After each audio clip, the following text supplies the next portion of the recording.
मौका छोड़बो नहीं अब तोरा मारबोगे चौका मारबोगे चौका मारबोगे चौका चल जब तुम्हारा छौरी देला नहीं के मौका छोड़बो नहीं छौरी अब मारबोगे चौका चुसबो तोहरा चिकन चिल्ली लागे वो घर में कीली गे छौरी जब चला जतो सैया तोहर ढीली लगे वो घर में कीली गे छौरी लगे वो घर में कीली गे छौरी लगे वो घर में कीली गे छौरी जब चला जतो सैया तोहर ढीली लगे वो घर में कीली गे छौरी जब चला जतो सैया तोहर ढीली लागे वो घर में कीली गे छौरी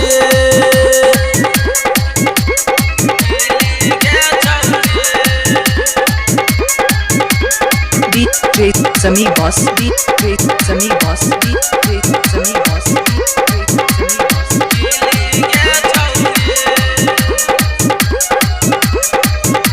सैया संगे ले ले मजा टंगरी फंसा के चलियो हम लभा रखले हमारा लभा के हमारा लभा के हमारा लभा के सैया संगे ले ले मजा टंगरी फंसा के चलियो हम लभा रखले हमारा लभा के ससुरा के मजा तोरा नैहरे में देबो रात अनहरिया में मिले रोजे एबो तू सब तोहरा चिकन ढीली लगे वो घर में कीली गे छौरी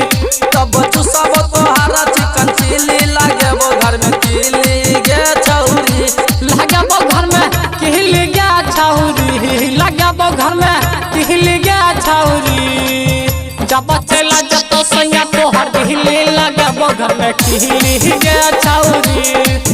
जब चला जतो सैया तोहर ढीली लागे वो घर में कीली गे छौरी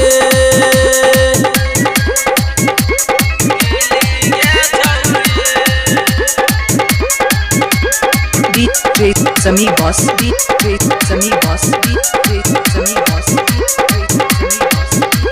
Presented by Nancy Films and Music, Gandrancho.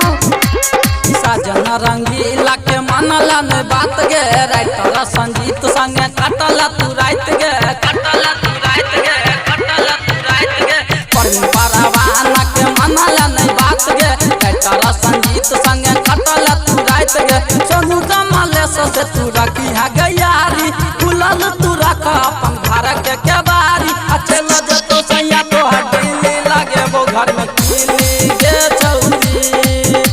आचू सब तोहरा चिकन चिल्ली लागे वो घर में कीली गे छौरी लागे वो घर में कीली गे छौरी लागे वो घर में कीली गे छौरी आचू सब तोहरा चिकन चिल्ली लागे वो घर में कीली गे